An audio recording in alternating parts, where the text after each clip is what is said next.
आपको फैमिली का सपोर्ट चाहिए, आपको अपने जो सराउंडिंग है वो आपकी पॉजिटिव एनवायरनमेंट होना चाहिए। अगर मेरी इस वक्त सक्सेस है तो उसमें सिर्फ मेरा 50% रोल है, 50% मेरे मम्मा पापा का रोल, कजिन का रोल है जिसने मुझे हर टाइम गाइड किया। तो सिर्फ खुद को एक क्रेडिट नहीं देना चाहती हूँ, मुझे लगता है ये इन सब की रैंक है। अपने आप को किसी से कम नहीं समझना, भले ही हम किसी छोटी जगह से आए थे। ग्रीन मॉडल एकेडमी भदरवा से पढ़ा, फिर जो 11th-12th है वो मेरी government girls higher secondary school Bhadarwa से हुई है। तो भदरवा में हर एक बच्चे में पोटेंशियल है, हमें इसीलिए सेकंड केरला कहा जाता था। क्योंकि आदाब नाज़रीन, मैं हूं नासिर केशार। आप जुड़ चुके हैं मेरे फेसबुक पेज नासिर केशार ऑफिशियल के साथ, भदरवा टीवी चैनल नंबर 130 पर, खालसा न्यूज़ पर, JKSC न्यूज़ पर और भी बहुत सारे सोशल मीडिया प्लेटफॉर्म पर। हमारे भदरवा के बच्चे जो है कॉम्पिटिटिव एग्ज़ाम में बड़ा टॉप कर रहे हैं और लगातार जो है जो ओल्ड ग्लोरी थी यहाँ पर भदरवा की, उसको दोबारा से रिवाइव कर रहे हैं। जैसा कि भदरवा को छोटा केरला कहा जाता है पढ़ाई के हिसाब से। कुछ समय आया था बीच में जब ये ग्लोरी जो है ख़त्म हो रही थी भदरवा में, लेकिन अब दोबारा से जो है यंगस्टर ने ये ठान लिया है कि हमने भदरवा को फिर से वही मकाम दिलाना है जो भदरवा में हुआ करता था। तो मेरे साथ आप देख रहे हैं खास मेहमान ये हैं इंशा खालिद फराश, जो डॉटर हैं जाकिर हुसैन फराश की, और इनकी मदर का नाम है लैला खालिद फराश। मैं आपको बताना चाहूँगा कि जाकिर सर जो मेरे भी टीचर रहे हैं, इनके भी टीचर हैं। बहुत सारे लोग जो इस वीडियो को देख रहे हैं उनके टीचर रहे हैं। आप जानते होंगे कि जाकिर सर का एक जो है एक अपना जो है तरीका कार था बच्चों को पढ़ाने का, और उसी का नतीजा कि बहुत सारे बच्चे जो है बहुत सारी फील्ड में आगे गए हैं, और उन लोगों ने न सिर्फ अपना नाम, अपने घर वालों का नाम, बल्कि भदरवा का नाम जो है नेशनल इंटरनेशनल लेवल पर जो है कमा लिया है। इसका क्रेडिट जाता है इनके फादर जो हैं जाकिर फराश साहब, जो उस्ताद हैं, हमारे मोहतरम उस्ताद हैं। तो हम उनका भी शुक्रिया अदा करते हैं कि उन्होंने बहुत सी जो है सर्विसेज दी हैं भदरवा में, और भदरवा के जो बहुत सारे लोग ऐसे हैं जिनको जो है अपनी मंजिल जो है मिल गई है। तो खैर, जो मेरे साथ मौजूद हैं इंशा खालिद, आपको बखूबी इल्म होगा कि चर्चा में है ये JKS का कॉम्पिटिटिव एग्ज़ाम ने क्वालिफाई किया है, और जो है जितनी खुशी इनके घर वालों को है या इनके रिश्तेदारों को है, उससे कई ज़्यादा जो है पूरे भदरवा के हर एक व्यक्ति को हुई है। क्यों? तो सबसे पहले हम आपका खैर मकदम करते हैं अपने चैनल पर। सबसे पहले तो अल्लाह ताला का शुक्र है कि आज का दिन दिखाया, इतनी इज्जत मिल रही है, इतना प्यार मिल रहा है आपस में। तो मुझे नहीं लगता अगर अल्लाह ताला साथ नहीं देते तो यहाँ तक मैं ना पहुँच पाती। और उसके बाद मेरे मम्मी पापा का सपोर्ट है इतना। मुझे लगता है कि अगर एक बेटी पढ़ती है ना, उसके मम्मा पापा का बहुत बड़ा रोल होता है। हमारी सोसाइटी है ही पैट्रियार्कल, आज तक ज़्यादा लड़कों को ज़्यादा मिलती थी प्रेफरेंस, लेकिन मेरी फैमिली ने मुझे हमेशा अनलिमिटेड ये सपोर्ट दिया है। तो अभी भी मैं सिर्फ एक मैसेज देना चाहूँगी कि आज जो रिज़ल्ट आउट हो गया, मुझे पता है हर घर में हो रहा होगा कि देखो ये हो गई सिलेक्ट, अच्छी बात है, आप उनको एग्जाम्पल दो। लेकिन अगर मेरी सक्सेस है ना, इसके पीछे मेरे मम्मा पापा का बहुत बड़ा हाथ है। अगर इनका सपोर्ट नहीं होता शायद मैंने ये अटेम्प्ट भी ना दी होती। क्योंकि अगर ये 2 वे प्रोसेस है, ठीक है। आप सिर्फ अपने बच्चे से नहीं एक्सपेक्ट कर सकते हो कि नहीं बस आप ही रिजल्ट लाओ।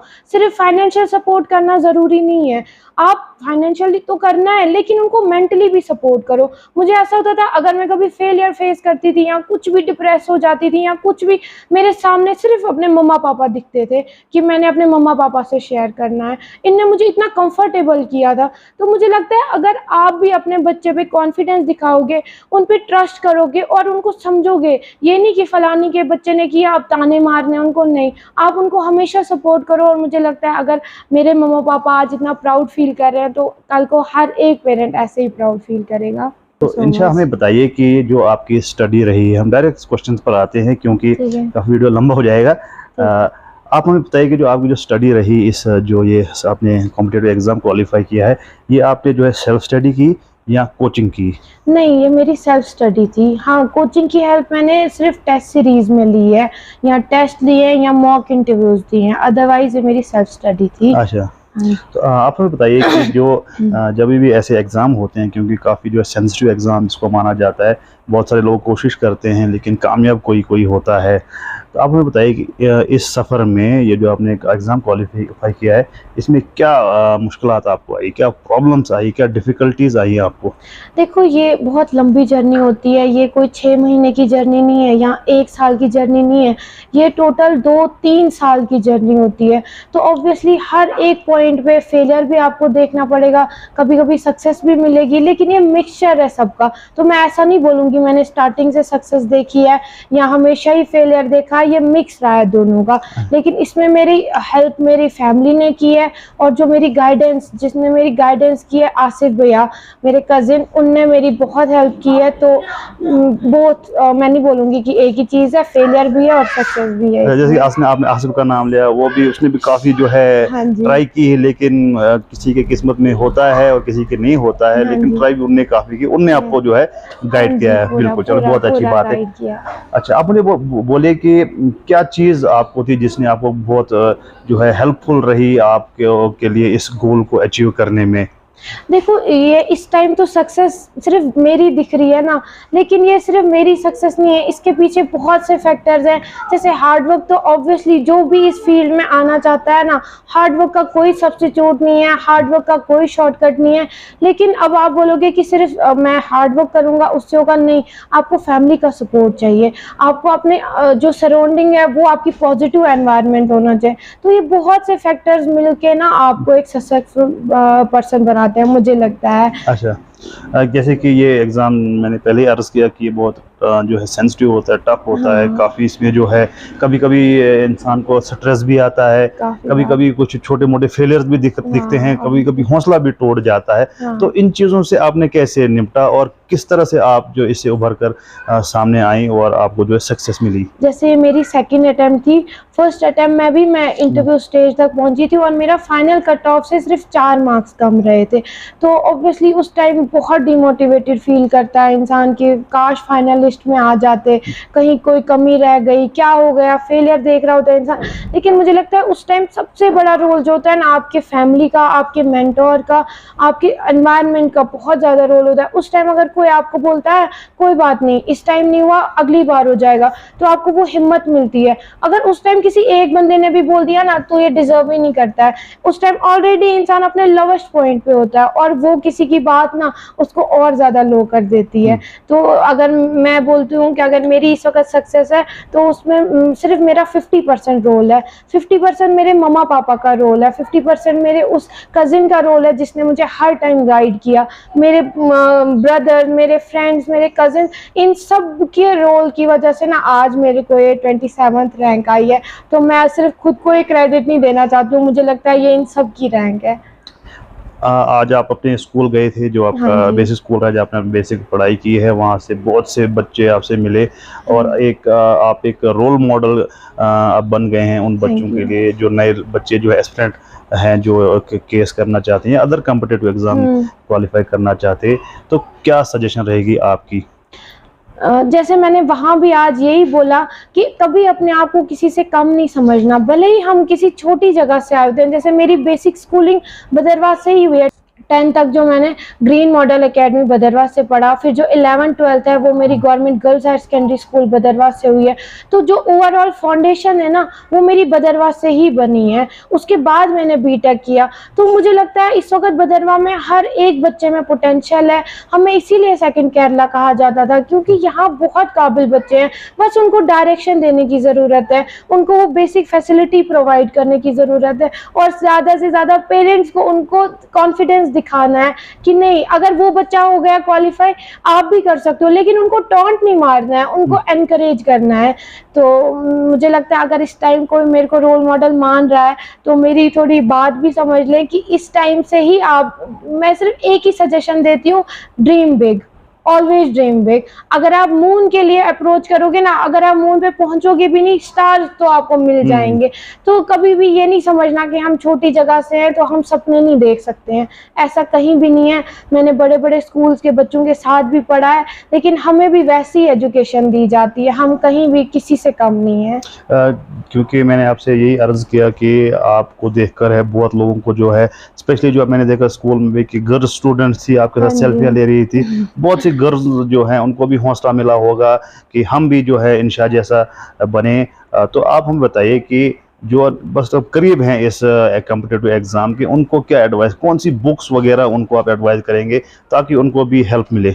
देखो, जो भी इस एग्ज़ाम के लिए अपेयर होने वाला होता है ना, वो सब, क्योंकि मेरी भी कोई कोचिंग इंस्टीट्यूट से नहीं मैं जुड़ी हुई थी या मैंने कोई कोचिंग नहीं ली हुई थी। जो भी मैंने सोर्स अपने देखे ना, ऑनलाइन सर्च करके, आजकल इतनी एम्पल अमाउंट ऑफ नॉलेज है यूट्यूब पे, गूगल पे, हर जगह। तो बेसिक मेरा एक ही रहेगा कि एक सब्जेक्ट के लिए एक बुक रखना, उसको 10 बार रिवाइज करना, लेकिन उस एक सब्जेक्ट के लिए कभी 5 बुक्स नहीं पढ़ना। मेरा बेसिक यही रहेगा। अब जैसे अगर आप सब्जेक्ट के बारे में पूछ रहे हो अलग अलग, जैसे अगर मैं बोलूँगी पॉलिटी के लिए मैंने सिर्फ लक्ष्मीकांत पढ़ी है, ठीक है, उसके अलावा मैंने कुछ भी नहीं पढ़ा है। हिस्ट्री जैसे हम एंशिएंट और मेडिवल होता है, वो मैंने तमिलनाडु बोर्ड की एक 11th की एनसीईआरटी आती है उससे पढ़ा है। जो मॉडर्न है वो मैंने स्पेक्ट्रम से पढ़ी हुई है। और आर्ट एंड कल्चर जो है 11th की फाइन आर्ट्स से पढ़ी हुई है। फिर उसके बाद अगर इकोनॉमिक्स आएगा, मुझे इकोनॉमिक्स में बहुत प्रॉब्लम आई, तो वो मैंने श्री राम के एक नोट्स आते हैं, वो एक कोचिंग इंस्टीट्यूट है दिल्ली का, आप ऑनलाइन भी उससे मंगवा सकते हो। उनके नोट्स बिल्कुल बेसिक से बताए हुए हैं। एज मेरा कोई आर्ट्स का बैकग्राउंड नहीं था, मुझे सारा बेसिक से पढ़ना था, तो वो इकोनॉमिक्स मैंने वहाँ से पढ़ी है। फिर ज्योग्राफी मैंने 11th-12th की एनसीईआरटी पढ़ी है और साथ साथ बाजीराम के नोट्स वो किए हुए हैं। और साइंस एंड टेक जो है वो सीधा करंट अफेयर से आता है उसकी, क्योंकि मेरा साइंस बैकग्राउंड था तो मुझे साइंस के बेसिक्स सारे पता थे, वो मैंने करंट अफेयर से किया था। और जो करंट अफेयर आप रोज कर रहे हो वो विजन आईएएस से कर लो। तो बेसिक यही सोर्स रहता है। जितने लिमिटेड सोर्स रखना चाहोगे, इस टाइम जो मैंने बुक लिस्ट शेयर की, मुझे लगता है हर टॉपर वही बोलेगा, हर इंसान वही बोलेगा, लेकिन सिर्फ एक चीज याद रखना कि अपने सोर्स को लिमिटेड रखना। ऐसा नहीं लगना चाहिए कि आपने बस पूरा रूम बुक से भर दिया है लेकिन पढ़ी आपने 10% है, ऐसा बिल्कुल भी नहीं है, उसको लिमिटेड रखना बस। मैं आपसे एक सवाल करना चाहूँगा, क्योंकि अब सर्विसेज में आएंगी, आपके फादर जो हैं वो एक ऑनेस्टी की मिसाल रहे हैं। हाँ जी। चाहे वो भद्रवाह में अपनी सर्विसेज देते थे या फिर अब जम्मू में देते हैं, जो है हर इंसान उनकी रिस्पेक्ट करता है, उनके जो सिखाए हुए असूल हैं उन पर चलता है। अब आप सर्विस में जाएंगी तो क्या हम ये उम्मीद करेंगे कि इंशा खालिद फराश अपने वालिद के उन असूलों को, उन सिद्धांतों को जो उन्होंने बहुत से लोगों को सिखाए हैं, आप उन्हीं पर चलेंगी और जो है देश की सर्विसेज करेंगी? देखो, मैं इसका एक सिंपल सा आंसर बताती हूँ कि कहा जाता है कि आपका बच्चा वो नहीं सीखता है जो आप उसको बोलते हो, आपका बच्चा वो सीखता है जो आपके एक्शंस होते हैं, ठीक है। अगर मैंने अपने पापा को देखा होता कि इनने ड्यूटी अच्छे से नहीं की है, या अगर मुझे इस टाइम कितना भी बोलते ना कि ऑनेस्टी रखो, ये रखो, मैं अंदर से सोचती इन्हें तो खुद रखा ही नहीं है। लेकिन मैंने जब से मेरा होश संभाला है, मैंने हमेशा पापा को अपना 100% स्कूल में हर जगह, तो मैंने तो हमेशा पापा को ऑनेस्टी से ही पढ़ाते हुए देखा है। तो मैंने जब वो चीज़ बचपन से देखी है तो आई एम श्योर मैं भी आगे वैसा ही करना चाहूँगी, क्योंकि मुझे सबसे बड़ी तो मेरे पापा की एग्जांपल मेरे सामने है। तो नाज़रीन, ये थी इंशा खालिद फराज जिनका आज हमने इंटरव्यू लिया, और फ़ख्र मुझे भी हो रहा है कि मैं एक केएस ऑफिसर का इंटरव्यू कर रहा हूं।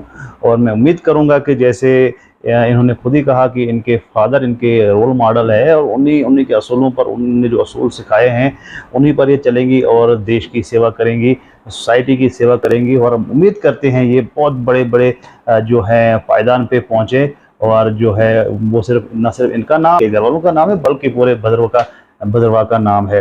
तो रिसेंट टाइम्स में जो देखा जा रहा था कि भद्रवाह में जो है पढ़ाई का ग्राफ काफ़ी डाउन हो रहा है, लेकिन अगर ऐसे जो है एस्पिरेंट्स, यंगस्टर सामने आएंगे जो भद्रवाह का नाम रोशन करेंगे, तो इससे बड़ी बात क्या हो सकती है। बहरहाल, ज़्यादा न्यूज़ और अपडेट्स के लिए आप देखते रहिए मेरा फेसबुक पेज नासिर केशा ऑफिशियल और भी अन्य सोशल मीडिया प्लेटफॉर्म। शुक्रिया, खुदा हाफ़िज़।